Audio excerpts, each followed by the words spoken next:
Welcome to the business of being healthy, where we are passionate about treating our health as good as we treat our wealth. Sheley Bryan here, and I am obsessed with sharing real-life experiences and wisdom to help save you time, heartache, and money as you continue to grow personally and professionally.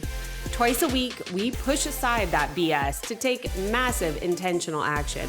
And I promise by tuning in, you will receive the straightforward talk you've been waiting for, filled with actionable steps that will inspire you to achieve the health and wealth you desire while you are building your empire.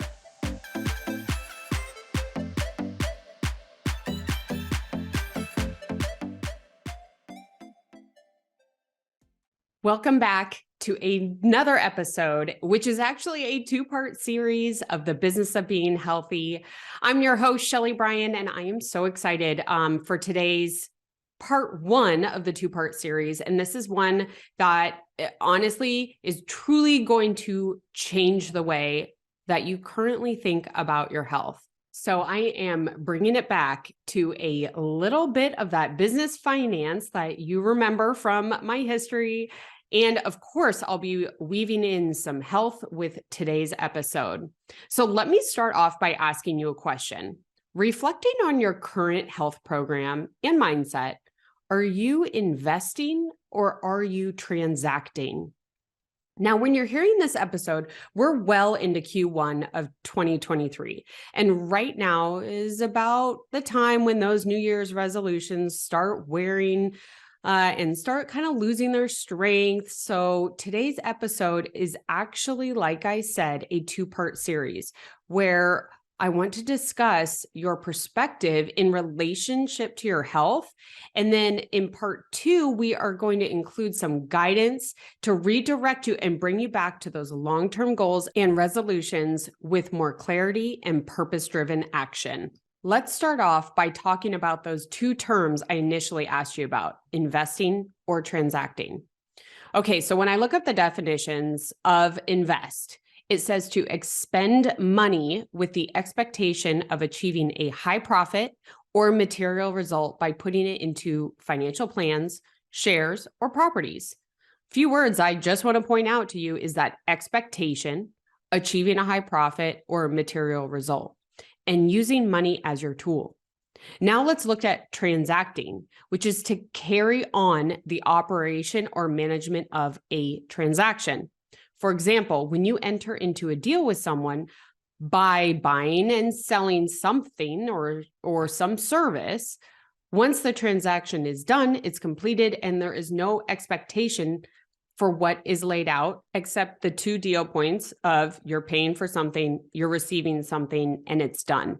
Now, to really hit home, I just want to share when I learned about the difference between these two words and not just their impact in finances, but really in all areas of life. Now, like I said, I'm going to bring you back to that time when I was a financial advisor. Many brokers within this literally huge office, especially the older ones, again, this was almost 20 years ago, the older ones at the time ran their business transactionally, meaning they only made money when they bought or sold a stock or some other type of investment. Some of the younger or new age brokers, myself included in this, would wrap the account at a certain percentage, thereby creating an environment with the client where they would both make money if the investments did well, yet they also shared in the downside risk. Now, when I entered into this profession, the market had gone through a really tough time. 80% of my clients that I had gained had lost a significant portion of their portfolio due to transactional business, which was not doing well, and then their lack of follow-through through their brokers. It is what it is. Made it very easy, I should say, for me to go get the business because I understood what the client was going through. Now, this is one way I was able to differentiate my services because it took me from being across the table to them to sitting next to them. We were in it together. Now, stay with me here. I promise I'll bring this back to your health and ultimately your business. But before I do, let me share one more example that really drives this home using real estate. When someone says they are a real estate investor, but in reality, they buy properties with the intent to sell quickly, also known as flipping, this is transacting, not necessarily investing. If you have a true investment mindset, it is a longer-term buy and hold strategy to reap your reward or your results at a later date. Now, in both examples, there's still an opportunity to achieve some type of result, hopefully income. One option is transactional, where you are done at the conclusion, versus an investment mindset with a longer-term achievement profile for results. Now, remember the definition of investing. You have an expectation of achieving a high profit or material result at the end. Okay, so now here's where I'm going to bring it back to your health and ask the question again. Do you feel like your actions are representing someone who is transacting or someone who is investing? I will let you know, I have honestly been on both sides. Over a decade ago, I was transacting. I was constantly searching for the next best, quote, deal to provide me a quick result for me, which at the time was weight loss. This is after I had my second baby, and I was like, what can I do? I kept transacting, meaning I was spending lots of money buying programs or paying trainers or buying this crazy food, which promised to be the trick and left me empty and without results. It was like right at the time of Atkins, and it was that cabbage soup diet became it. It was like these little quick fixes that I was like, this is it. It's gonna be one and done. I began to evaluate my methods, and I realized, honestly, quite quickly when I stepped back, that because of my experience professionally, it was the mindset of looking at my health as a transaction, which was holding me back from getting those sustainable results.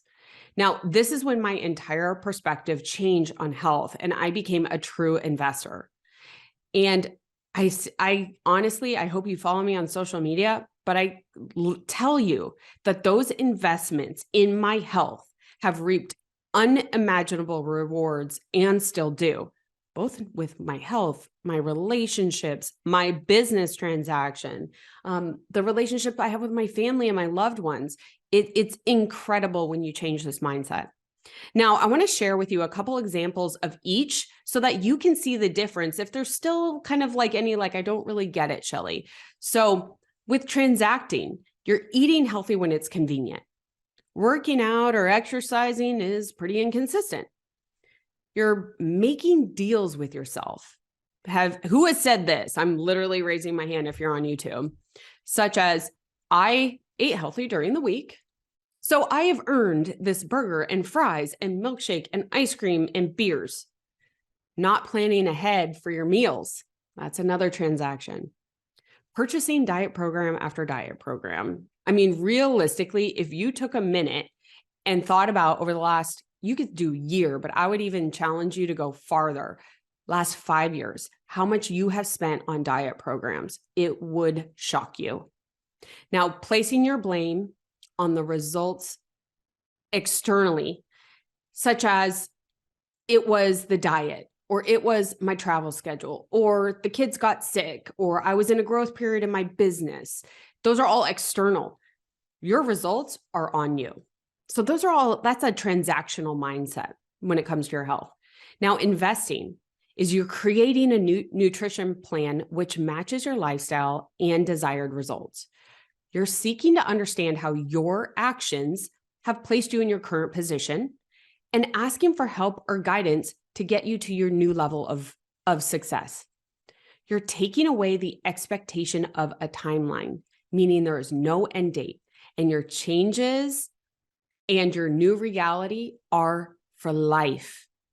Taking away the expectation of timeline is so powerful. You're not succumbing to any excuses when it becomes inconvenient. Trust me, those inconveniences hit me every single day. I just don't let them win. Using the tools that you have available daily, such as getting on the scale, tracking, measuring your ROI, reaching out for help, setting up mentor calls. These are all tools that can help you invest in your health and surrounding yourself with those who will support you. We hear this in business all the time. Yet when it comes to our health, we'll still go out to eat with people that, maybe don't eat as well as us. Or if they don't, and that's fine, because that happens, no one's going to eat healthy 100% of the time. We shouldn't, right? And your level of health is dependent upon what your goals are. But the main goal is, or the main point of me saying that, of them supporting you, is that they don't put you down for the choices that's not support. They are wanting to bring you down to their level when it comes to health. Now, one of the most impactful things you can do is set proper expectations for time and results, and then match your actions to these expectations. Now, real quick, I want to go back to my example in real estate. It is entirely two different strategies to be a flipper versus a long-term rental investor. Each one has different metrics to define success, and each one requires entirely different timeframes to drive results. You can actually correlate this to all levels of business, right? As you're a brand new starting entrepreneur, that is a different strategy than someone that is 5 years in the business and looking to scale. When you are trying a new marketing plan, that strategy is very different than your evergreen strategy. So strategy is incredibly important to those long-term results. One other component about this, I talk about strategy, I've talked about investing, it's your mindset. And I will literally shout this from the rooftops to anyone that is any type of a health journey, is that regardless of what your goals are, it all starts with your mindset as well as proper expectations. Your mindset, especially when it comes to either transacting or investing, will absolutely change your results. Now, as I close out this episode, I want to let you know that the skills needed to become your own personal health investor are trainable. These are skills that you can learn. So as you're sitting here listening, I don't want you to be like, holy cow, Sheley, there's no way that I can do this. I don't have the time. I don't have the resources. I'm telling you that it is a trained skill that anyone can learn. If I can be trained, I promise you that you can too. I will say Chris might question my trainability though. Now, I invite you to join me for part 2, which will come out live this Friday. Now, my goal for this episode is to provide you with actionable tips and strategies you can implement immediately so that you can move from a transactional mindset to an investor mindset when it comes to your health. After all, your body and health are truly your best investment, especially when it comes to your business. We only get one, right? And so we better treat it as a long-term investment. So I cannot wait for you to join me again on Friday for part 2 of this episode. If this maybe hit home with you, I would love it if you would share this on your social media, tag me, snap a picture. This message is something that I know is helping so many people change and stop wasting money on diet program after diet program. So please share the word if you found value in this, and it will absolutely mean the world to me. See you soon.